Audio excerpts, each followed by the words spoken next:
ஹே all, வணக்கம் and welcome back to my channel. இன்றைக்கி வீடியோவில் ஒரு ஸ்வீட்டான ரெசிபி, அதாவது rava payasam plus mutton biryani and அதுக்கு சைட் டிஷ் தயிர் சட்னி. இது எல்லாமே எப்படி செய்யலான்றதை வாங்க வீடியோக்குள்ளே போய் பார்க்கலாம். அதுக்கு முன்னாடி என்னுடைய இந்த சேனலுக்கு மறக்காமல் சப்ஸ்கிரைப் பண்ணிவிடுங்க. வாங்க வீடியோவை கண்டினியூ பண்ணலாம்.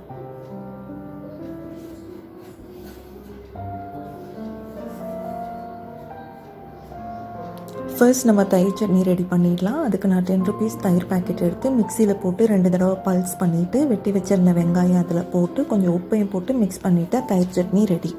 ஸோ இப்போ ரவை பாயாசத்துக்கு அடுப்பில் தண்ணி கொதிக்க வச்சுட்டு நான் இந்த நாகா சூஜி பிராண்டில் தான் ரவை யூஸ் பண்ணுறேன். இந்த ரவை ரொம்ப நல்லாயிருக்கும். கிண்டும் போது அந்த திப்பியாக கட்டியாக ஆகாது, நல்ல குவாலிட்டியாக இருக்கும். ஸோ தண்ணி கொதிச்சுட்டே இருக்கும்போது ஒரு சிட்டிகை அளவு நான் உப்பு போட்டுடுறேன்.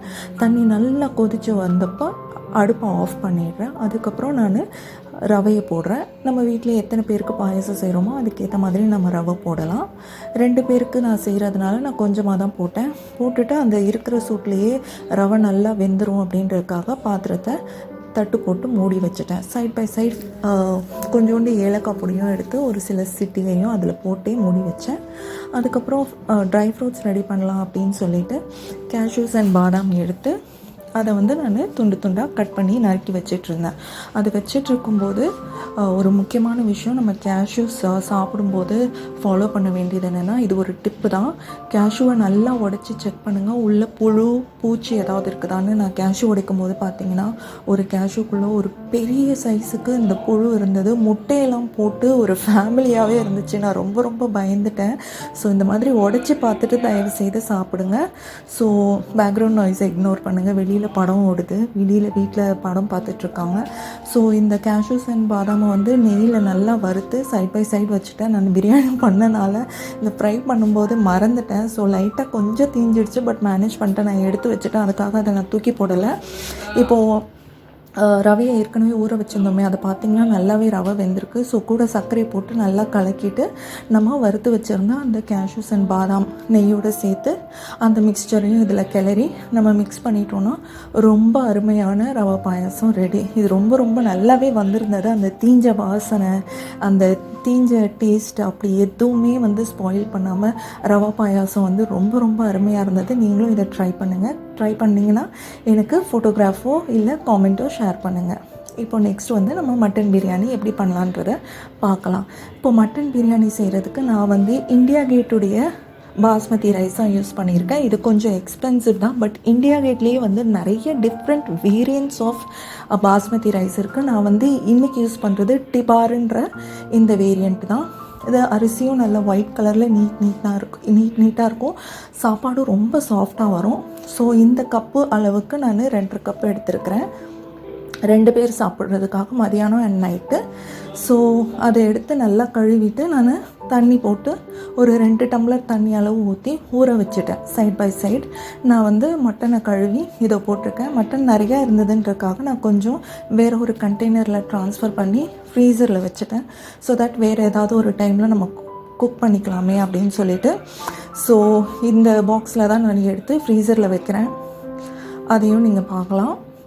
மீதி இருக்கிற மட்டனை வச்சு மட்டும்தான் நான் இன்றைக்கி மட்டன் பிரியாணி செய்கிறேன். இந்த மட்டன் பிரியாணி ரெசிப்பியும் ரொம்ப அருமையாக ரொம்ப டேஸ்டியாக வந்தது.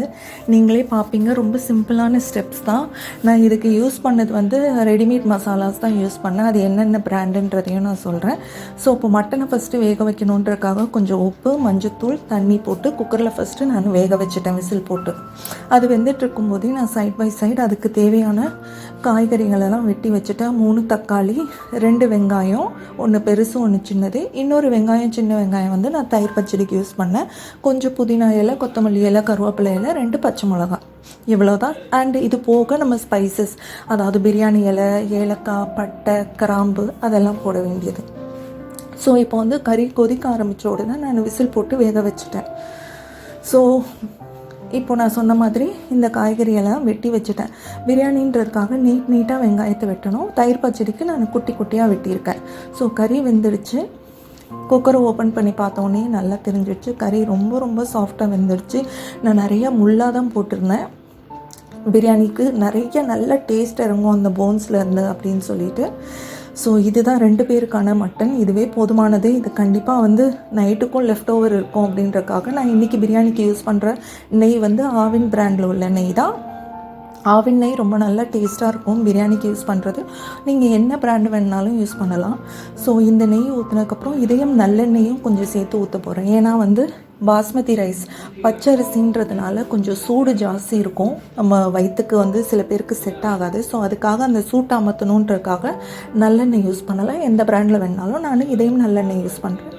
அது போக நான் வெட்டி வச்சுருந்த இந்த வெங்காயம், தக்காளி, பச்சை மிளகாய், அதுக்கப்புறம் புதினா, கருவேப்பிலை, கொத்தமல்லி, அதுக்கப்புறம் இது எல்லாத்தையுமே அதில் போட்டு கொஞ்சம் இஞ்சி பூண்டு பேஸ்ட்டையும் அதில் போட்டுட்டு கறிக்கு தேவையான இஞ்சி பூண்டு பேஸ்ட் மட்டும் எடுத்தால் போதும். ஜாஸ்தி போடக்கூடாது, ஏன்னா கசப்பு உண்டாயிடும். இது எல்லாத்தையுமே போட்டு நல்லா கிளறணும். நம்ம ஏற்கனவே கறியில் உப்பு போட்டு வேக வச்சதுனால இந்த காய்கறிக்கு மட்டும் தேவையான அளவு உப்பு கொஞ்சமாக போட்டால் போதும். ஏன்னா நம்ம திருப்பியும் அரிசி போட்ட உடனே கொஞ்சம் உப்பு போட வேண்டியதாக இருக்கும். நான் யூஸ் பண்ணுற மசாலா ரெண்டுமே வந்து சக்தின்ற பிராண்டில். சக்தியோட பிரியாணி மசாலா ரொம்ப ரொம்ப டேஸ்டியாக இருக்கும். இன்ஃபேக்ட் ஆச்சி பிரியாணி மசாலாவை விட சக்தி பிரியாணி மசாலா ரொம்ப நல்லாயிருக்கும். அதோடு சேர்த்து சக்தியோட கொரியாண்டர், அதாவது மல்லித்தூளும் சேர்த்து நான் யூஸ் பண்ணுறேன். அகெயின் இது ஸ்பான்சர்ட் கிடையாது, ப்ரொமோட்டட் கிடையாது. இது நான் சொந்த காசில் போட்டு வாங்கினேன். அது கூட நான் ஸ்பைசஸ் முதல்லையே போட வேண்டியது மறந்துட்டேன். ஸோ அதனால் இப்போ நான் முதல்ல சொன்ன ஸ்பைசஸ்லாம் போட்டு தண்ணி ஊற்றிட்டு நல்லா இதை வேக வச்சிட்ருக்கிறேன். இதை நல்லா கிளறி விட்டுட்டு கொதிக்க ஆரம்பிக்கும் போது நம்ம ஊற வச்சுருந்த அந்த அரிசி தண்ணியை தான் நான் எடுத்து ஊற்றினேன். 2.5 கப்புன்றனால அதே 2.5 கப்பு தண்ணி தான் நான் ஊற்றினேன். 2.5 கப்பு அரிசிக்கு 2.5 கப்பு தண்ணி. நம்ம ப்ரெஷர் குக்கரில் செய்யும்போது அது தண்ணியை ஊற்றிட்டு அந்த அரிசியை போட்டுட்டு நல்லா கிளறி விட்டுட்டு உப்பு கரெக்டாக இருக்குதான்னு பார்த்துட்டு நம்ம விசில் போட்டு குக்கரை மூடிட வேண்டியதான். 2லேருந்து 3 விசில் அடித்ததுக்கப்புறம் நம்ம ஓப்பன் பண்ணி பார்த்தோன்னா அடி பிடிச்சிருக்காது.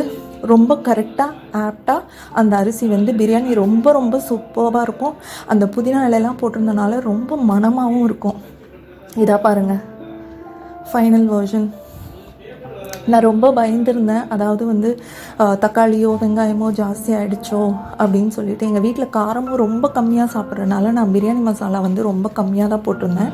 ஸோ தட் காரம் வந்து ஜாஸ்தி ஆகாமல் பிரியாணி வேஸ்ட்டாக போயிடக்கூடாதுன்றதுக்காக.